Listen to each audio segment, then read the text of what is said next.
नहीं, इतना कुछ खास नहीं हुआ क्योंकि इंडिया पाकिस्तान का मैच हमेशा ही इतना हाई प्रेशर गेम होता ही है। सब लोग का एक्सपेक्टेशन हाई रहता है, तो मेरे ख्याल से थोड़ी थोड़ी जो चीज़ है वो एक मैच के बाद इतना डिस्कस करने जैसी नहीं थी। वो होता ही रहता है T20 फॉर्मेट में। तो मेरे ख्याल से ऑल इन ऑल सबने कंट्रीब्यूट किया, सबने बैटिंग में, बॉलिंग में कैचेस अच्छे पकड़े, तो मेरे ख्याल से सब ठीक था। बस वही कि थोड़ा थोड़ा वो चेंजेस होता रहता है, तो इतना कुछ ज़्यादा सोचने की ज़रूरत नहीं है उस चीज़ों में। नहीं, ऐसा नहीं था।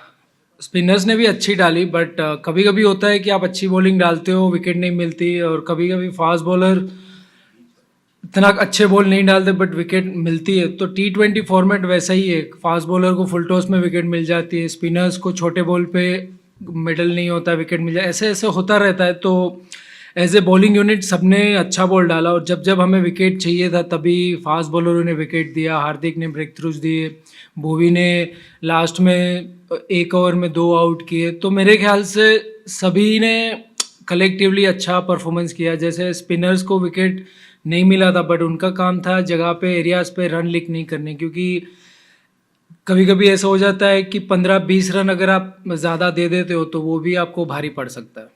प्रेशर तो हमेशा रहता ही है, आप इंडिया के लिए खेलो तो प्रेशर तो रहना ही है, जब तक आप खेलोगे तब तक। बट हाँ, एक रिस्पॉन्सिबिलिटी लेके खेलना होता है, बैटिंग बॉलिंग, क्योंकि कभी कभी बैटिंग ऐसी सिचुएशन में आती है जहाँ टीम फंसी होती है, वहाँ से आपको मैच जिताना होता है। कभी बॉलिंग भी वैसी सिचुएशन में आती है, तो मेरे ख्याल से वो भी एक अच्छा लगता है कि अंडर प्रेशर आप ज़्यादा परफॉर्मेंस अच्छा करते हो, और आपको एक सेटिस्फेक्शन मिलता है कि एज ए प्लेयर आप कॉन्फिडेंट मिलता है कि आपने अंडर प्रेशर में परफॉर्म किया है, तो आगे आने वाले मैचों में आप और ज़्यादा अच्छा करते हो। हाँ बिल्कुल, क्योंकि कभी कभी ऐसा होता है कि left arm spinner, leg spinner bowling डालते हैं, तो लेफ्टी को भेजना ज़्यादा इजी हो जाता है और वो चांस ले सकता है। तो टॉप 7 में मैं ही था लास्ट गेम में, तो मुझे कहीं ना कहीं पता था कि ऐसी सिचुएशन आएगी, क्योंकि उनकी प्लेइंग 11 देख के पता चला कि उनका लेफ्ट आर्म स्पिनर और लेग स्पिनर है, तो मुझे कभी ना कभी जाना होगा। तो मैं उस हिसाब से मेंटली अपने आप को प्रिपेयर कर रहा था, और लकीली वही टाइम पे मैं गया, और टीम के लिए मैंने जो भी रन्स किए वो बहुत ही क्रूशियल थे। वो तो नहीं बता सकते, क्योंकि हर एक टीम के अपोनेंट्स में अलग बॉलर्स होते हैं, अलग बॉलिंग उनका होता है, तो उस हिसाब से प्लान करते हैं। Yeah, I think we need to move between the overs quickly, because otherwise we have to bowl with 5 fielders inside. So it sometime it might cost the game. So we need to work on the moving, like between the overs we need to move quickly. कुछ नहीं, मैं मतलब ज़्यादा इतना ये सब plan नहीं करता हूँ जितना आप इतना डिटेल में बता रहे हैं। बट मैं बस जब भी जाता हूँ तो अपना अच्छा करने को देखता हूँ, सिचुएशन से खेलता हूँ। और T20 में कभी कभार ऐसा होता है कि आपको सोचना नहीं है, जो भी सिचुएशन बनी हुई है जाके सीधा ही खेलना है। तो बस ज़्यादा इतना मैं सोचता नहीं हूँ कि टेस्ट में बॉलिंग डालता हूँ और फिर बाद में बैटिंग करता हूँ, और इधर वाइट में बैटिंग करता हूँ फिर बॉलिंग करता हूँ। इतना ऐसा कुछ नहीं है मेरे मन में। मैं सोचता हूँ कि बैटिंग में मुझे रन्स करने हैं, और जब भी टीम को ज़रूरत है तो विकेट में ब्रेक थ्रूज देने। बस सफलता का बस यही कि नाइट्स में प्रैक्टिस करते हैं, कोई भी जो चीज़ होती है उस पर इम्प्रूवमेंट करने की कोशिश करते हैं, और वही मैच में कामयाबी दिलाती है। तो वही है बस, day in day out same वही प्रैक्टिस करते हैं, बॉलिंग, बैटिंग, फील्डिंग। बिल्कुल है, क्योंकि कोई भी टीम के पास इतने ऑप्शंस होते हैं तो वो खुल के ही खेलेंगे, तो ऑब्वियसली प्रेशर तो रहेगा ही। और जैसे हमारा बैटिंग लाइनअप है, हमारे पास सभी ऐसे बैट्समैन हैं जो सभी गेम खेल सकते हैं। तो मेरे ख्याल से अगर ऐसा कोई भी टीम के पास बैटिंग लाइनअप है तो ज़रूर वो प्रेशर तो रहता ही है। जड्डू बॉलर तो एक साथ में कैसे खेल डाल सकता है?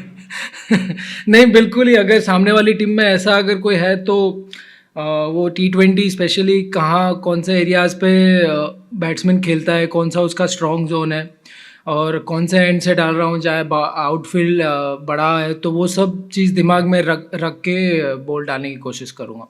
Definitely, we gonna play with the positive mindset. We're not gonna take it lightly, because in T20 on a given day anything can happen. So we'll definitely look to play positive and give our best. नहीं, ऐसा कुछ नहीं है कि cramps नहीं आते तो हम हार जाते, ऐसा कुछ नहीं था। क्योंकि T20 में लास्ट में तो कोई भी बॉलर प्रेशर में रहता ही है, तो चाहे कितना भी बड़ा बॉलर हो या कोई भी एक्सपीरियंस बॉलर हो, तो लास्ट के 2-3 ओवर में कोई भी बॉलर प्रेशर में रहता ही है। तो मेरे ख्याल से बस वही इंटेंट था कि जितने भी रन आए वो 18-19 तक ज़्यादा रन कोशिश करेंगे, ताकि अगर लास्ट ओवर में जितने कम रन बच जाए उतना अच्छा है। और लकीली हमने जो ट्राई किया वही डिलीवर हुआ।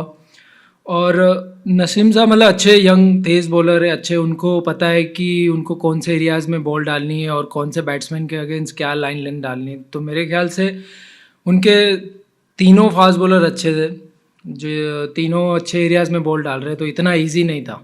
Mindset would be like we look to play positive, you know, as a team we try and give our best in each game, and we'll look to focus on each game, you know, game by game. We're not thinking too much far ahead about the World Cup. Still we are here, so we are look to play tomorrow against Hong Kong, and after that we don't know which team we're going to play against. बिल्कुल बिल्कुल, कभी कभी ऐसे situation में अगर आपका body साथ नहीं देता है तो वो परफॉर्मेंस और पर्टिकुलर जो वो टाइम पे भी वो फ़र्क पड़ता है।